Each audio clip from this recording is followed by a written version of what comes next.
The Veteran Project. 4 vets, 5 vets. We are not responsible for any trauma, PTSD, tinnitus, or flashbacks during this podcast. Hooray!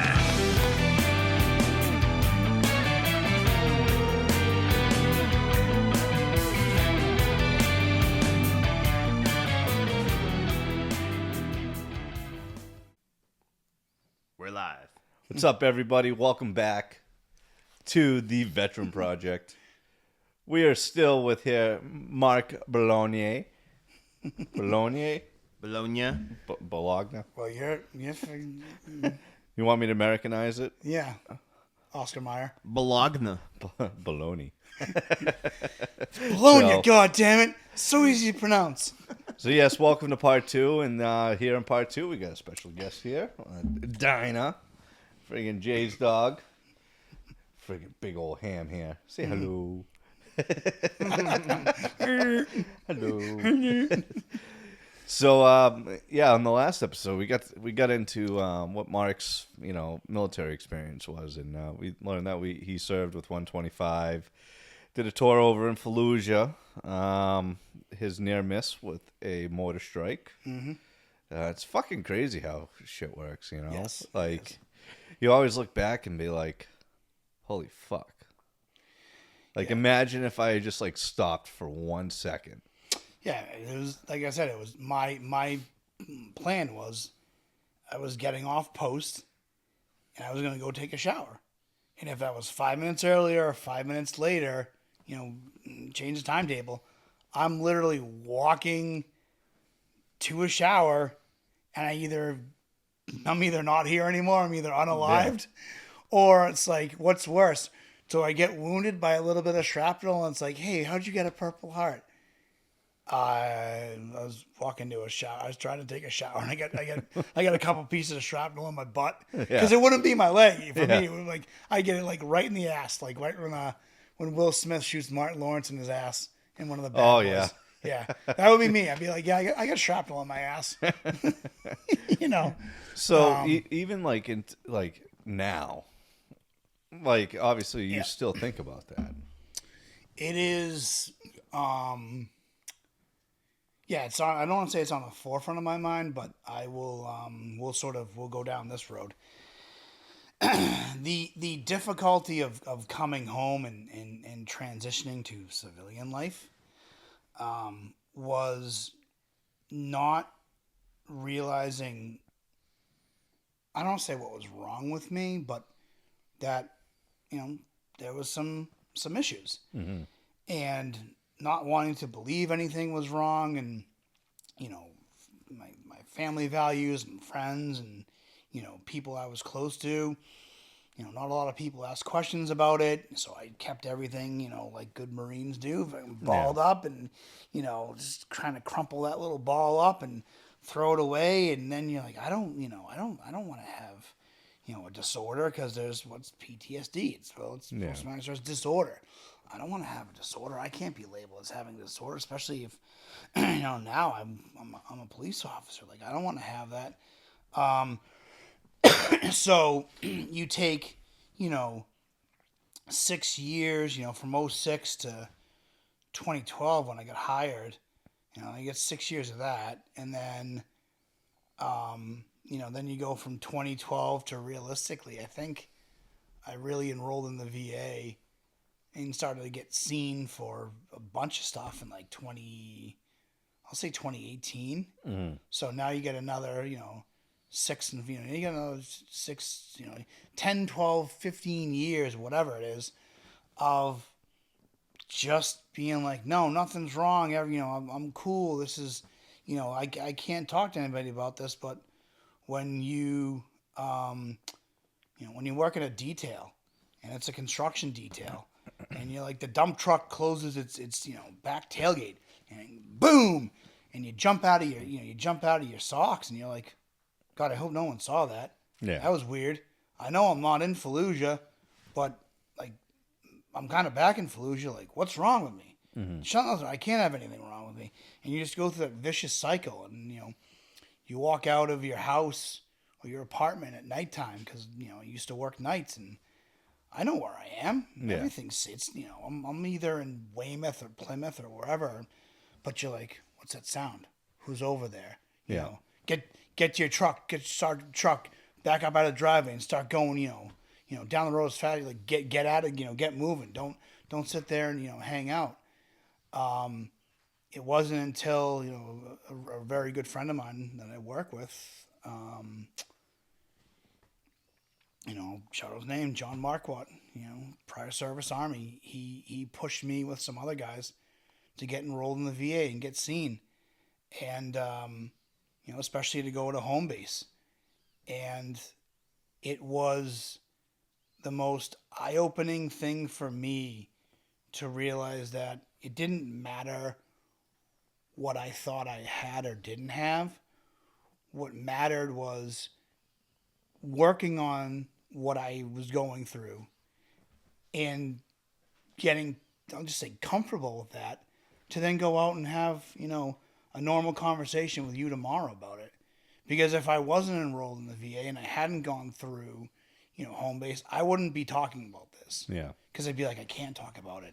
It's this taboo stigma thing. Like, I don't want to admit it because it doesn't mean I'm not manly if I admit that I have this, issue. Well, no, it's not that you're not manly. It's you went through shit. You had something happen to you. And then when you get comfortable with it, you bump into other people out, that you would never think of. And you're like, hey, I'm going through this, or yeah, I'm enrolled in the VA and, home base. And like, oh yeah, me too. Yeah. And you're like, oh. Yeah. Not that I'm judging, but I'm like, I would have never thought in a million years. Like, so there's not it doesn't fit a textbook. This is what, someone who has PTSD looks like. Yeah.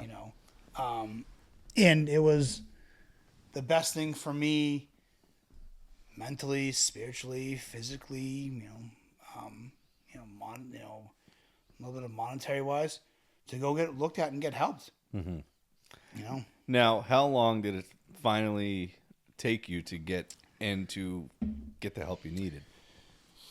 So when I got out in 2006, I was still living in Maine. Mm-hmm. So Maine only has one VA center. It's Togus. Yeah. And they also don't have any, well, at the time, they didn't have any VSOs in any of the towns. So you get a letter, you go up, you go to Togus, you get checked out, you say what's wrong with you.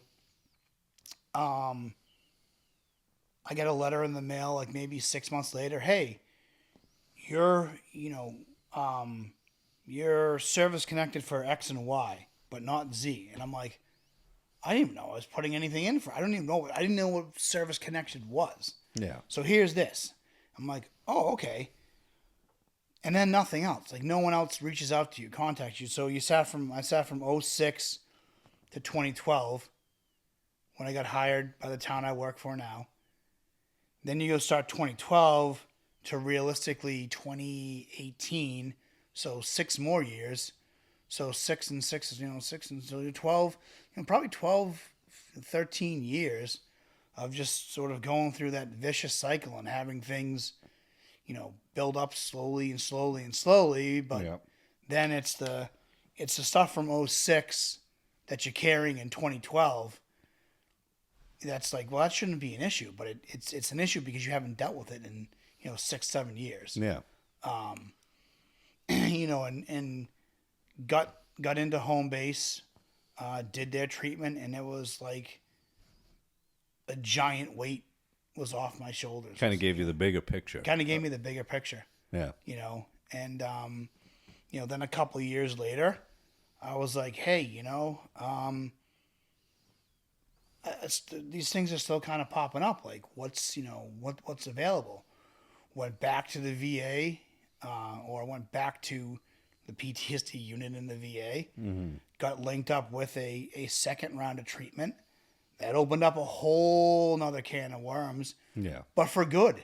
And I was like, oh wow, like now here's a real nitty gritty, like, why do I label myself the way I am? Why do I believe, what do I believe that I'm this person, good or bad, because that's what the the Marine Corps poster says you're supposed to be. Yeah. That's what that's how you're supposed to present yourself. Take your anger out on the battlefield. Take your anger on the battlefield, but don't talk about it. Yeah.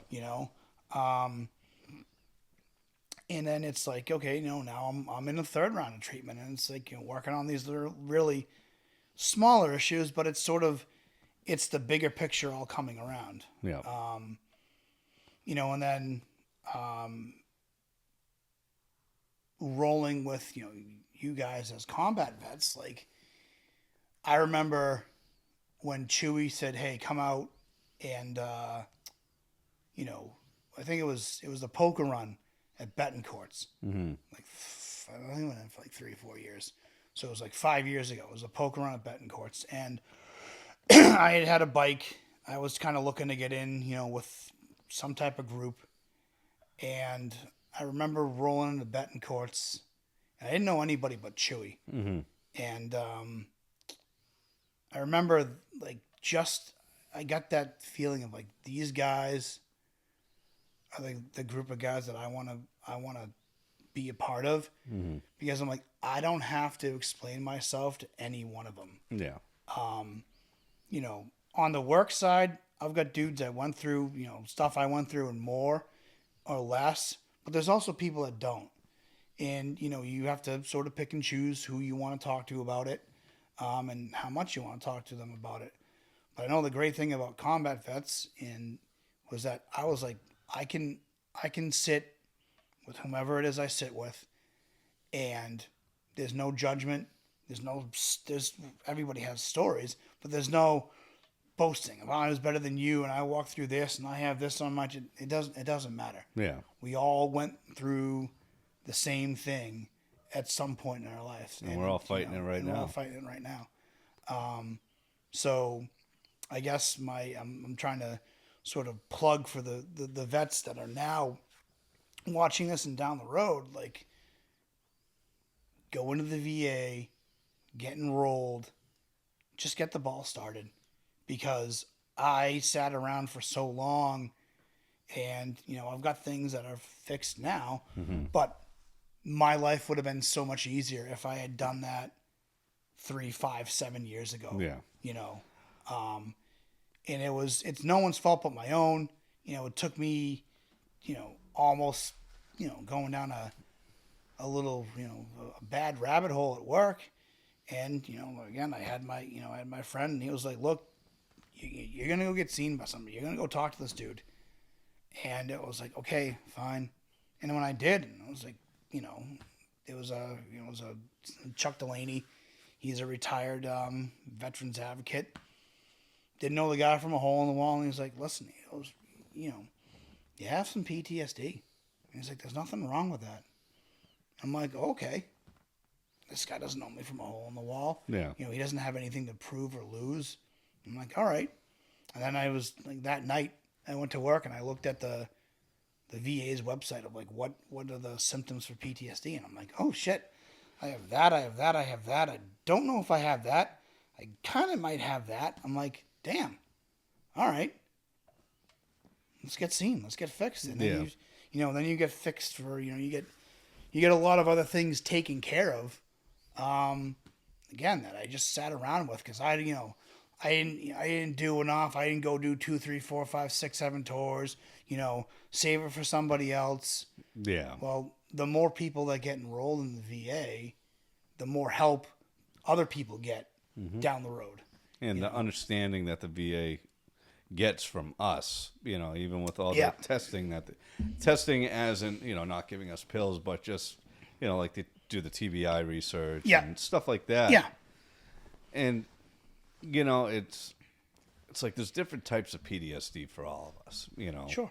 And I know, like, for me, it just took me 3 years ago to finally talk to someone. Now, I don't go through the VA or home base or whatever. I'm using a regular civilian counselor. But it's the way that it helped me out. And I mean, other factors have helped me realize the bigger picture of who I am and what everybody else is. But that's 9 years later, after getting out of the military, it took me to finally talk to someone. Yeah.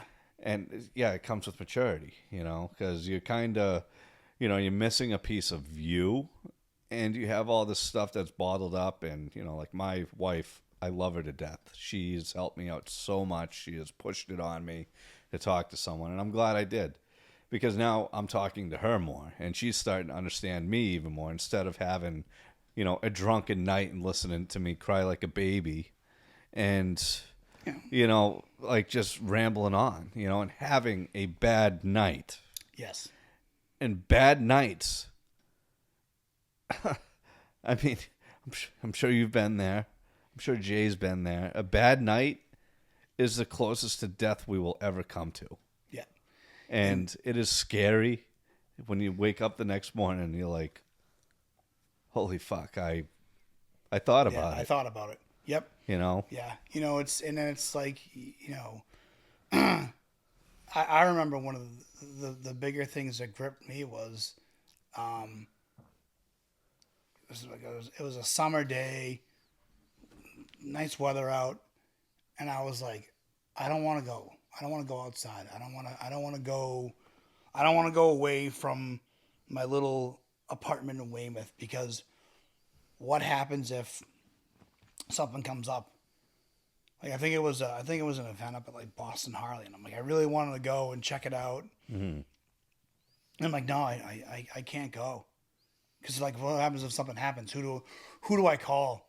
Who do I talk to? I'm that's so far away from me. Like that's I don't want to say scary land, but it's like I something's wrong. And I think that was like the point where I'm like, something's not right here.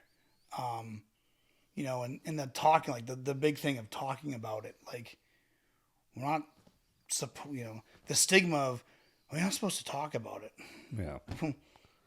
Oh, okay. Well, if you don't talk about it, like this isn't, in the evolution of I'll just say everything, military, medicine, 1970s, 1980s, 1990s is not what it's like now in 2024. Yeah. So the whole like, yes, you have to be, Billy Badass and never talk about your feelings and, keep everything balled up and walk out the door and there's nothing wrong. That doesn't work anymore. That doesn't last. Yeah. It does you nothing but a disservice, and it does everybody around you a disservice. And once you can sort of get over that hurdle of, I'll talk to someone about it, I'll open up a little bit more, you're amazed at how many other people are either walking through the same thing you walk through, or,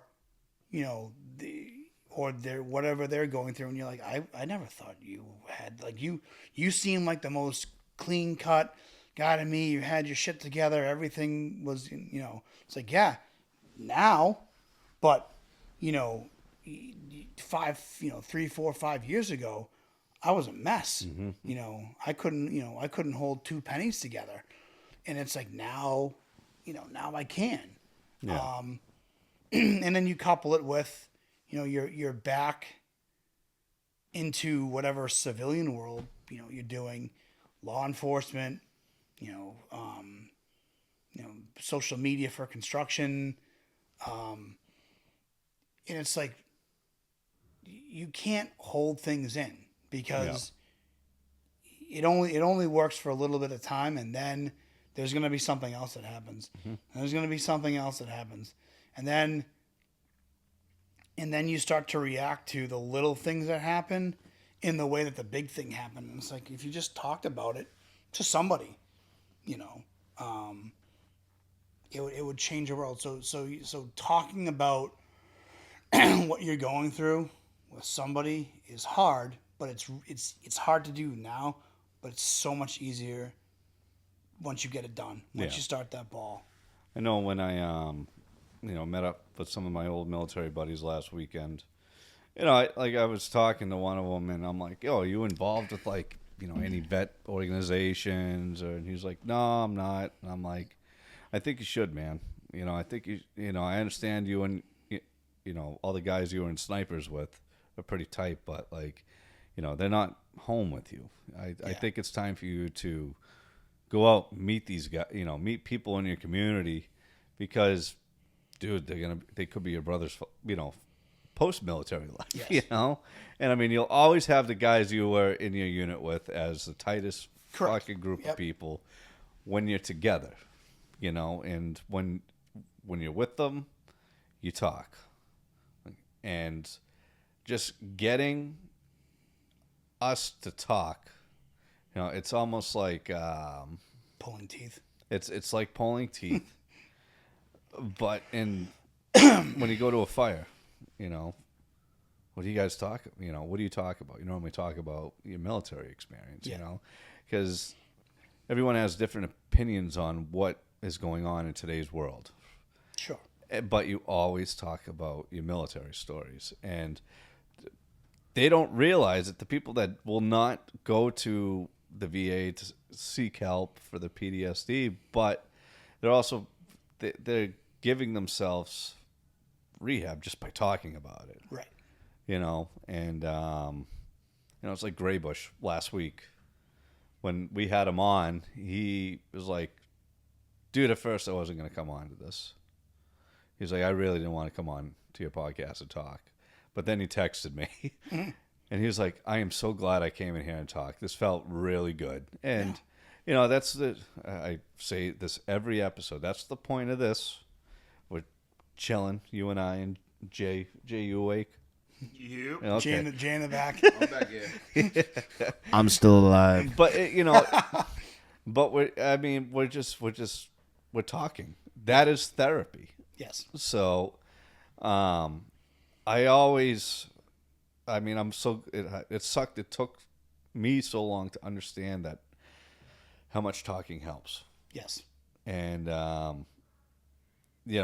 know we have some members in our group that don't talk enough. They need the help. They, it's just what you said. We are taught to not talk. Yeah. All right, because it makes you look weak. It makes you look like a pussy, and if you're gonna go cry about it, go cry to mommy or something. Bring some tissues with you or whatever. But talk.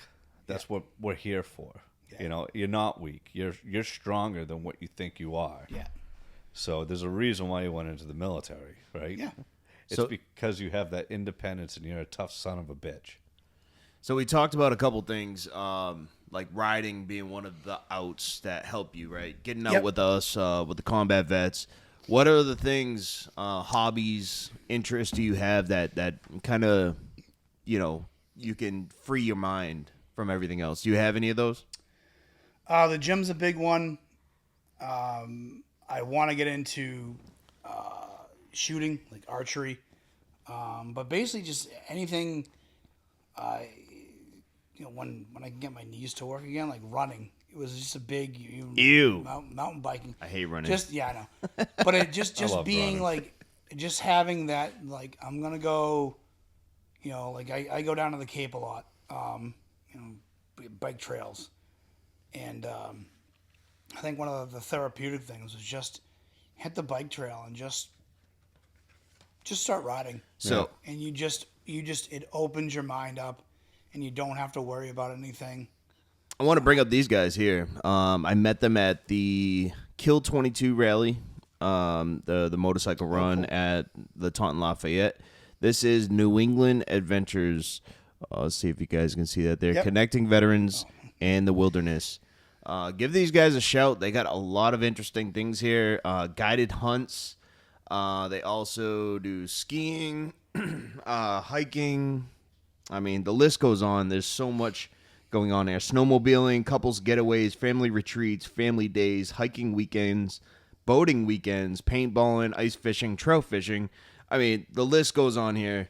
You guys, if you're looking to get out, give these guys a shout. New England Adventures. I think we should get a group of Check us 'em in out. the chapter to sign up for something like that, Right? Wouldn't that be awesome? especially like during the wintertime because it's cabin fever season. I got one more thing I want to share before I go. Sorry, Jay. Cool. No, you're fine. Equine therapy. yes. I've been through equine therapy with Heroes in Transition, and let me tell you, something that I never thought that would ever impact my life in the way it has. When you get around these animals and you start, like, there's nothing else you can really think about besides what's going on with that animal that's next to you that could kill you in a second. But but it's truly therapeutic, and I would challenge any veteran that has the opportunity, go take it and check it out. Equine therapy. I know those massive beasts. You walk up to them, and it's like, holy fuck, this thing is huge. And it's like, seriously, they could fuck you up really good, but they just, they sense you. It's like they know you want to be peaceful. Yeah. And they're like, all right, this is cool. You could brush me. But there's so many different, like, great organizations that, give us opportunities to meet other vets and, talk. Yeah. I mean, we just had a member the other day, a few weeks ago. He went out to go see great white sharks. With Heroes in Transition. Yeah. Yep. Oh, cool. Yep. So, and he loved it. He loved every second of it.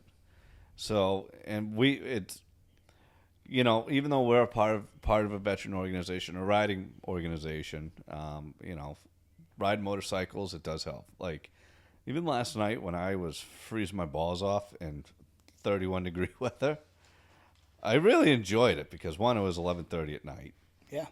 and it's just me, my headlight. In the road, open road. Saw one deer, and I said to myself, please stay, please stay, please stay. That's where you got to watch out. Usually there's like 3 more to follow. Yes. Do not jump out and try to play ping pong with me. Oh, dude, he was just like staring, and I'm like, oh no. I'm like, please don't, not tonight. Yeah. Please, not tonight. Not tonight. It's too cold to fall on the ground. And roll down the highway. So now, so you said that Chewy got you into the combat vets? Yes, he did. Yeah. Yep. And how long ago was that? God, like 4 years ago, because I got patched in, unfortunately, at was it Bullseye's funeral? I mean, or Frosty's? No, I was already in for Frosty. Okay. Bullseye. Bullseye was after. Bullseye was that? Okay. Yeah. Yeah, he was last year. Yep. R.I.P. Bullseye. Then it was Frosty. I'm sorry, it was Frosty. All right. I get patched in at Frosty's funeral. So 21. go back a year before that is when I was in, because Okay. the years all blend in. I don't know. Now, what did you find in us? I think it was besides the camaraderie, it was just the ease of like, you're included and you don't have to, like, I don't want to say there's no membership application, Yeah. but like, everybody kind of knows your story. You don't have to walk in and be like, hey, this is where I was and then what I did and yada yada yada. Yeah. Everybody, like, you're just like, okay, the guy or the girl next to me, right or left, is going to have shared something similar to what I did, or something very different, and I can benefit from them and they can benefit from me. And then you learn, like, oh, hey, there's chapters in all 50 states, and then you roll in and it's like, this is almost like being in the military all over again. Like, Yeah. Crayola's ride. Like how this is how many people come out for one guy. Like, this is amazing, and this happens year after year after year after year after year. Yeah. And there's runs in Mass, and there's runs in all 50 states, and everybody can go. So it's like, okay, this is different. And there was, again, like, you don't have to, I don't want to say you don't have to prove yourself, but you don't have to, you walk into the door and you're similar to everybody that's there in a way. And that's just the easiness of the front, Yeah. of getting in there. It's like, okay, What I like the most about the CVMA is like when you travel, right? Like when I went to Myrtle Beach, one of the Mike White reached out Yep. to the Myrtle Beach chapter. Hey, we're coming out. If you guys want to meet up, and Yeah. it was like 5 members that came out. Like, hey, next time you guys come down, we got an extra bed for you to crash on. And like Salsa, our region rep, he drives a truck, cross country. So he's always visiting all these different chapters. And sometimes they'll be like, hey, if you don't want to sleep in your truck tonight, I got an extra bed for you. Oh, nice. And like, even if you need help with anything across the country, like, I'm looking to, I have a friend in Kansas. Is there a chapter in Kansas that I could talk to? He needs help really bad. Yep. And they'll help out. What about guys that bikes go down across country? Oh, yeah. And then you hear of this guy's bike on a trailer getting what's the word? Like relayed. Yeah. Like, all right, I'll bring him to this state line. All right, Yes. I'll bring him to this state line. Like how and many? they make sure he gets home safe and sound. Yeah. How many times? I mean, it was the page for. I was getting the two screwed up. Nationals this past year. Hey, bike down in here. Member needs some help. Yeah. And it was probably 15 minutes later. All right, members on a trailer. So and so hooked him up. Hey, thanks for brother. And it's like, if you Yeah. just had, not knocking them, but you can't call up Harley Davidson roadside assistance and be like, "Hi, I'm broke down in like Eastern Kentucky on, I don't know, Route 88. Can you come get me a tow?" Because it'll take him 10, 15 hours to get out there. Yeah. There is the brotherhood in this community of helping others just goes way beyond like where you are in 2-1 or 2-2 or whatever. It's wherever you are. And you learn that being in this is you'll always have someone that will help you. Just throw it out there. Hey, I broke down in East Millinocket, Maine. Like, is there any chapter around here? And boom, boom, boom. You'll probably get a call in 10, 15 minutes. Hey, dude, where are you? Yeah. We got something that can come help you out. Like, it's like when Juice, he went down to Jersey for A-bomb ride, and his bike broke down on the way home. So he was able to I told him, I was like, if you can get it towed to Connecticut, he got it right over the border into Connecticut. I was like, I can come pick you up. And so I drove the 2.5 hours down to Connecticut, pick him up, then drive him back to Attleboro, where I met up with him and with his girlfriend, and dropped him off. He's like, "Dude, thank you. I get to sleep in my bed tonight." And that's, Yeah. and where he was dropped off at was at a member's house, where his bike got to stay the night. And yeah, so it all worked out. And that's just what we'll do to, and like, that's the thing. We want to go out of the way for each other, because Right. we care about each other. Yeah. And, when the opportunity arises, we take it. So, no, the CVMA, it's a great group. Yes, we are. I've been part of it for over 10 years now, and, I'm still learning more and more about it, and learning who members are and what they are. And, we got some incredible people in our group, and, they all got awesome stories, just being able to sit here and talk with them all. It's been quite enjoyable. So, and you guys are, making me a better person, Yes, and thank you. I thank you guys, just to hear your stories. It's like early, I did get a little emotional with you because, like, this is a side of Johnny Cash you don't see. Right. I normally don't talk much whenever I'm at meetings or I'm busy handling something. Yes. It's like, hold on, give me a minute. And then I turn around. I said this to Graybush last week, and then you're gone. I'm like, Yep. fuck, I was supposed to talk to him. So, but, no, so I think that with when you went to home base, Yep. you highly recommend that. Yeah, I have nothing but praise for them. And then too, like the VA itself has a lot of good inpatient and outpatient treatments as well. Yeah. It's just get something started somewhere. Yeah. it just makes it so much easier. Yeah. You know, One day at a time and baby steps. You know, it's one like day, one step. You know, we want to rush it, but we can't rush it because Yeah. that's when we start to get frazzled and, you know, we mentally shut down. yes, So, but dude, I am very glad we were finally able to do this. Yes. You know, a lot of going back and a lot, forth. lot of roadblocks, and it's like Roadblocks. Hey, it's what's gonna your happen. what's your schedule? Yeah. I'm working this Sunday. Yeah, I know. I'm like, all right, I'll go fuck myself. Yeah. So, or me canceling on Yes. you, and And but I'm like, hey, dude, there's no way I can do tomorrow. And you're like, oh, sweet, it's perfect, because I really didn't want to do tomorrow either. Like, awesome. All right, cool. but we're here, dude. We got Yes. it done, Yep. and And hopefully, some of the guys from CVA may look at this and they're like, hey, 2 cows went on. yeah, dude. You know, If he can so do it, if he can do it, anybody can do it. You know, I mean, we're keeping it rolling, man. Yes. So, and this Yes. is the season that everybody needs to come in and talk. yeah. So, Well, yeah.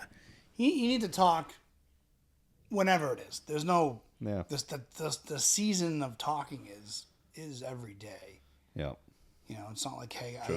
I gotta wait till the 11th hour. No, just come in and, you know, pull somebody's side. Like, hey, you know, what do you think about this? You know, I'll give you my opinion. yeah. Or, you know, you give me yours, and probably it's gonna be like, oh, all right, I never thought of it that way. Yeah. You know, I never look, you know. So, yeah. Well, cheers, man. Well, Cheers. Thank you for coming on, Thank you for having me. and yeah, everyone. Kudos to Jay in the back for all his hard work. Yeah, Jay. Thank you.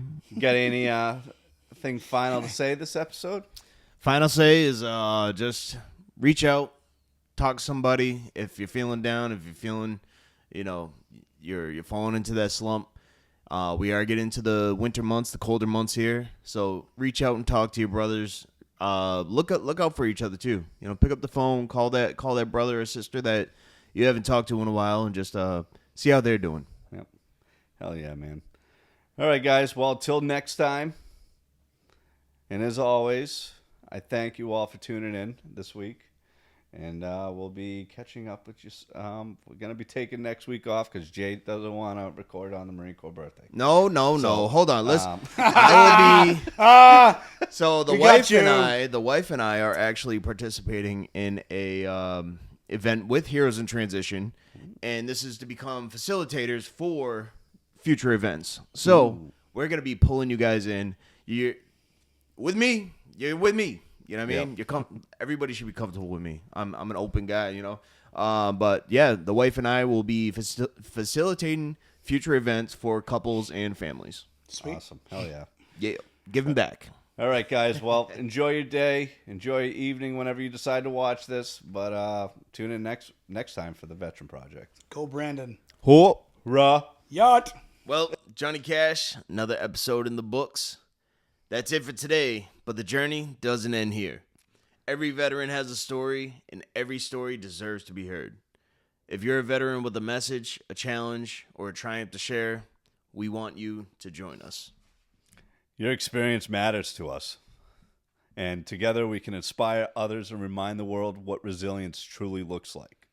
Until next time, stay strong, stay connected, and remember, you're never alone in this fight. We'll see you on the next episode. Cool. The Veteran Project. 4 vets, 5 vets. We are not responsible for any trauma, PTSD, tinnitus, or flashbacks during